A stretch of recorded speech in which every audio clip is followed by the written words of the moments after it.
Hey, what's up there, my global mobiles? How's it going there, YouTube Nation? So, we're back at it again with PlayerUnknown's Battlegrounds, the ultimate life and death fight.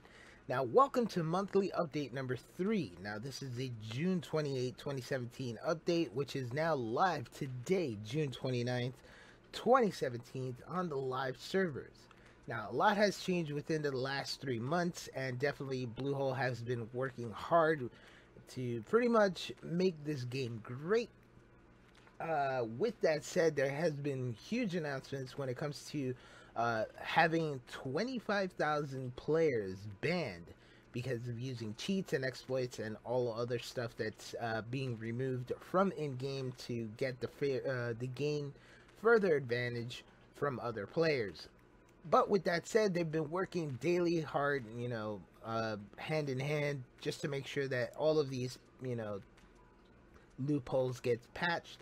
And hopefully they'll do a great job, So, and as well, I can't wait to see how PlayerUnknown's does on the Xbox.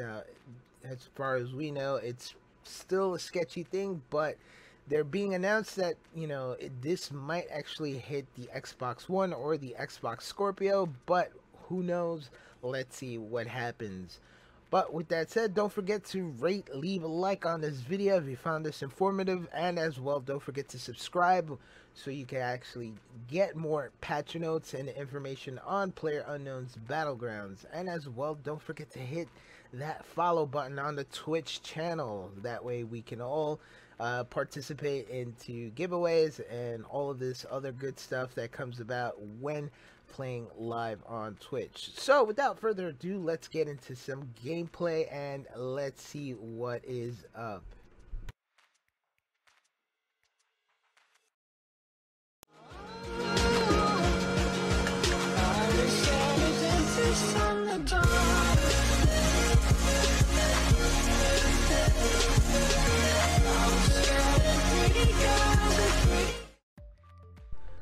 Alright, so like I said, there has been a lot of changes that come into the monthly access patch number 3.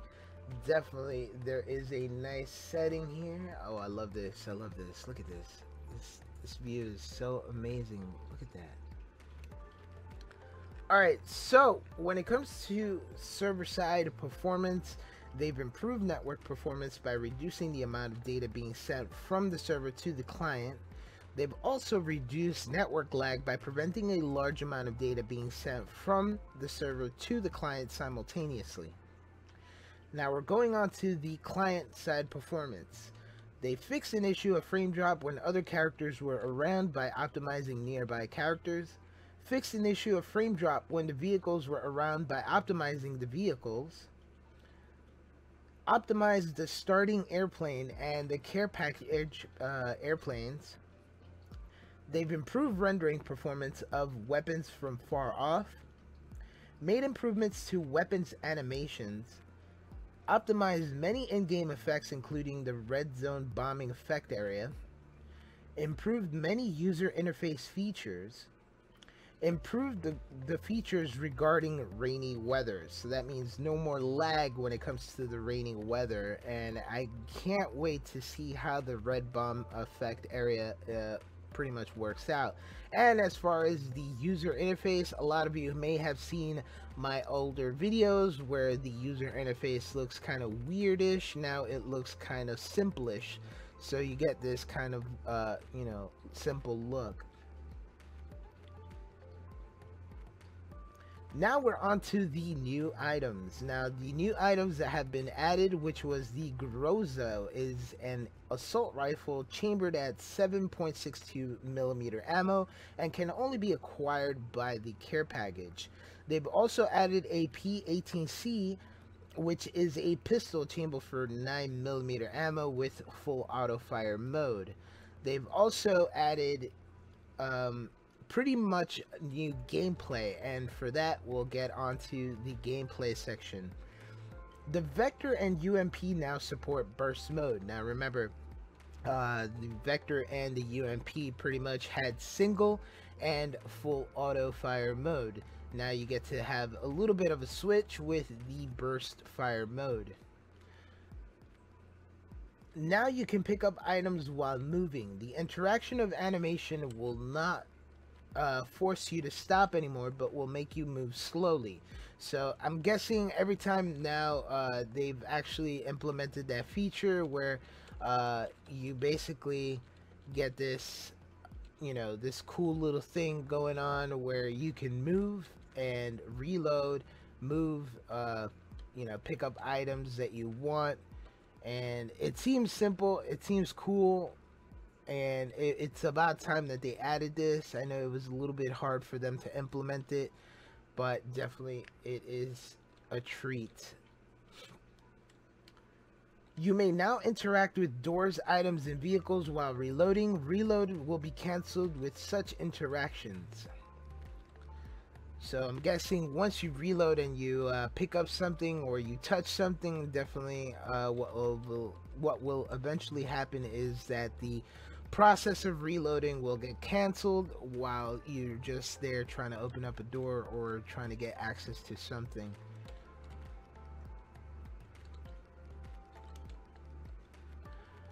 Alright, let's read these other patch notes.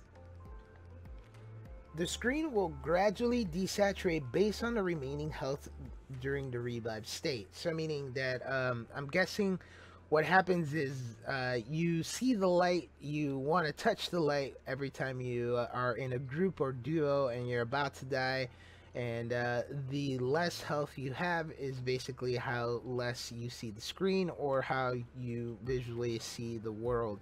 So that is cool.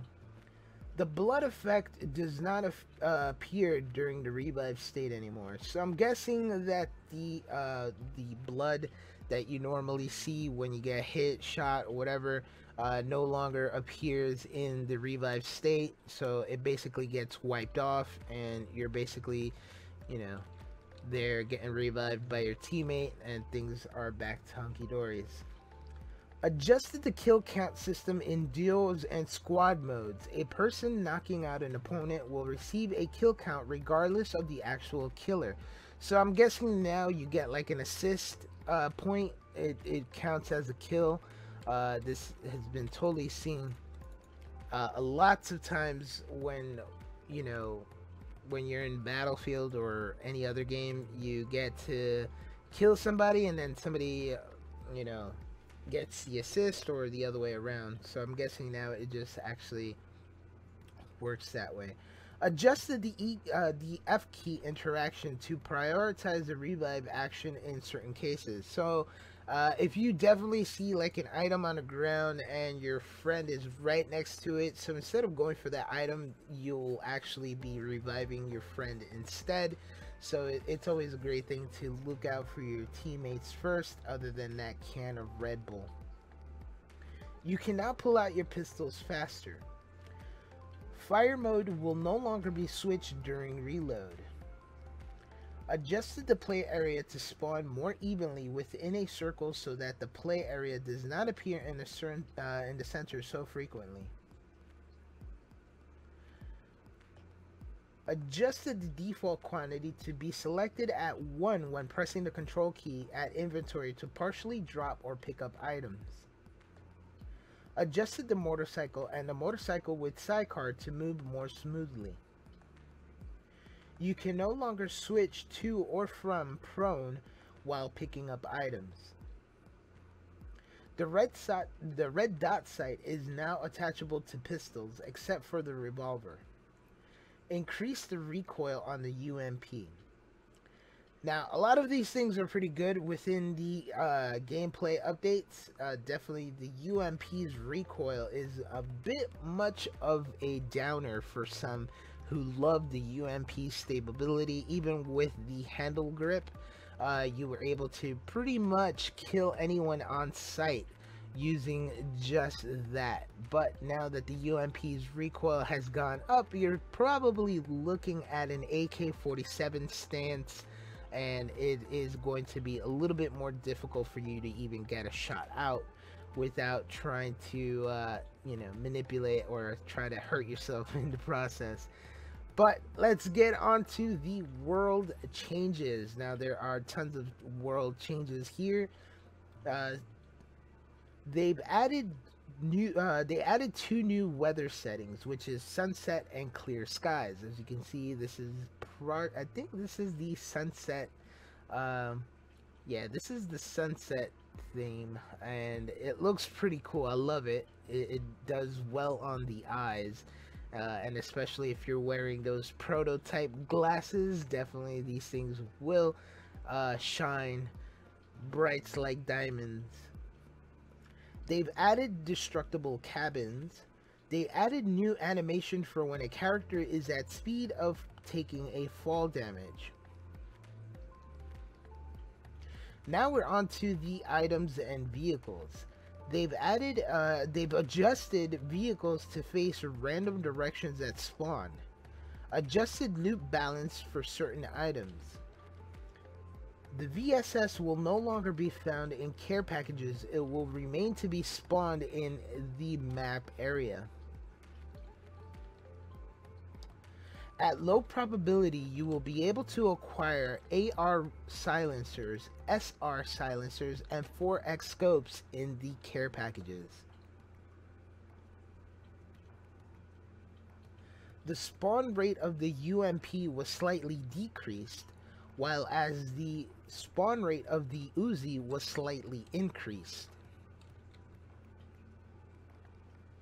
The level 1 helmet was being spawned at a much higher rate than the level 1 vest, so that way they've actually adjusted it so that way the spawn rate of the helmet and the vest are now evenly, so that both will spawn at a similar rate.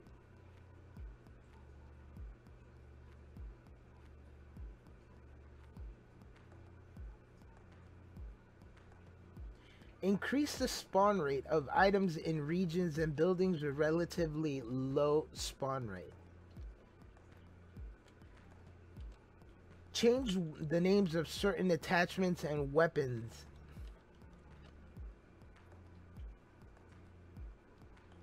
Adjusted the time of vehicles and speedboats so they can be seen from further away.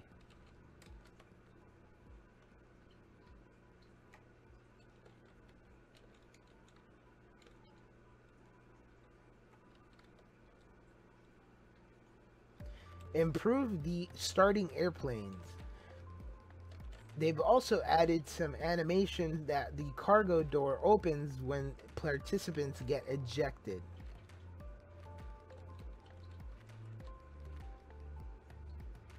Optimize the lighting inside and outside of the starting airplane.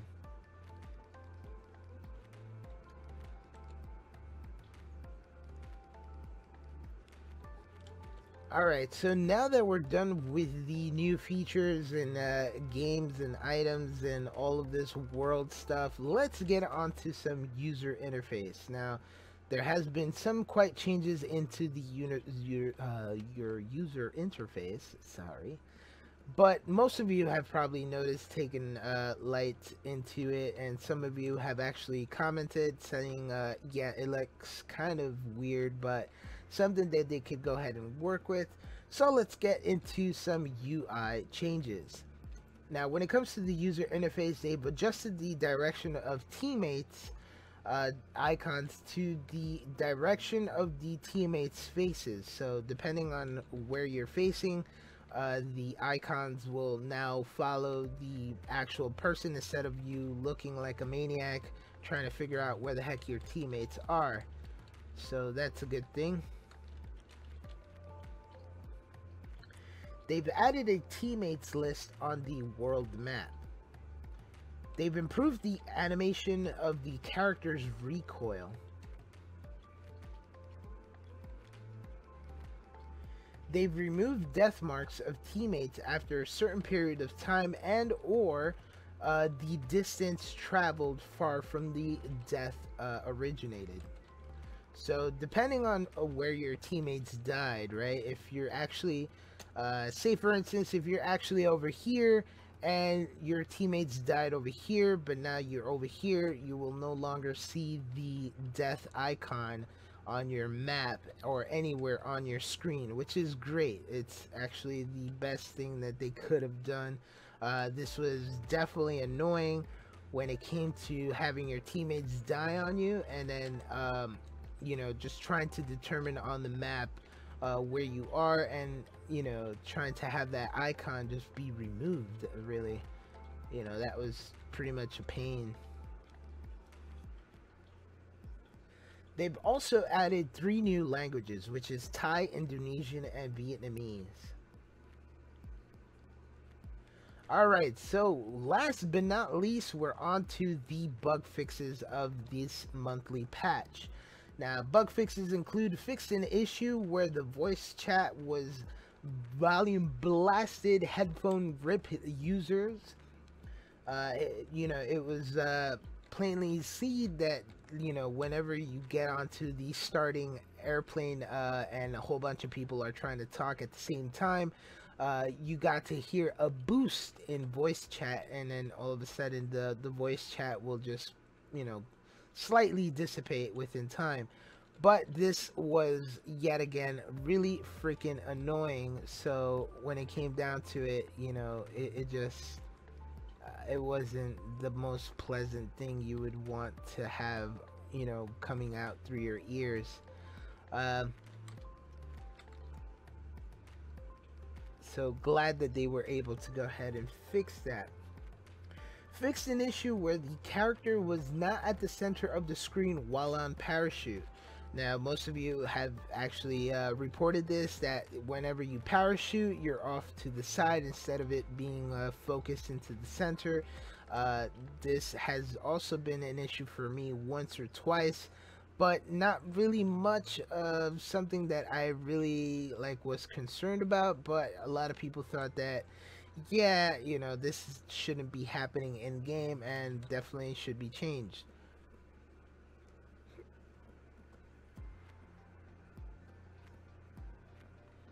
If you reload into the game while on parachute, you will still be in a parachute. Prevented users from removing outer walls of buildings by deleting certain files. So this counts as part of the initiative where 25,000 users were banned due to exploits and all of that other stuff. With that said, you know, it just came to light that certain users were removing files and changing INI files, or even setting launch codes in the properties, you know, in the properties tab in the game, to pretty much gain advantage. And you know, hopefully they've fixed these issues and pretty much patched them so no other users can use this kind of exploits. They partially fixed a bug that caused a character to be stuck in the terrain. They fixed the bug that caused a character to be misplaced after getting in a vehicle. They've also fixed the bug that caused certain effects to look identical underwater and outside of the water. Fixed the bug that caused the character to make an interaction motion trying to pick up an item when there is no inventory space. Fixed a client crash that occurred when fences were destroyed. Fixed an invisible fence even after, you know, basically it was destroyed. So being that there, like, the game acts like there is a fence, but there is no fence at all. And you know, that was due to the fact that the fence was already destroyed. So most of these fixes are great. Even the part where you get this movement, you know, you're picking up items, right? So you're there. All right, hold on, let me pick this up again. So you're there and you're picking up items, and all of a sudden you're basically out of inventory space. It will no longer make that motion where you're picking up the item, but it will just let you know, hey, you're out of space, stop doing that. So there you guys have it. Oh, great. I want to pick up this helmet. Alright, there we go. So there you guys have it. All of these patches and all of this good stuff that has been announced and pretty much fixed within this game's update. It is great to see that Bluehole and BattleEye are working hard to prevent users from cheating in the game. It's highly addictive, highly recommended if you enjoy first-person shooters and as well like games like this. Definitely you will enjoy PlayerUnknown's Battlegrounds. And as well, if you guys would like to go ahead and download the test server, remind you that every Wednesday the test server will be live with the latest patch and updates and all that stuff that's coming into the game as it gets developed. So all in all, I hope you guys enjoyed this video. Definitely do leave a like in the description down below. As well, you'll find links to all of this stuff, and as well as to my Twitch channel. Don't forget to follow that, and definitely stay tuned to the channel where I will be posting more videos just like this on patch notes and stuff that comes into the game. So all in all, hope you guys enjoy, and if anything, I'll see you guys in the next video. So till then, I will see you guys soon. Peace.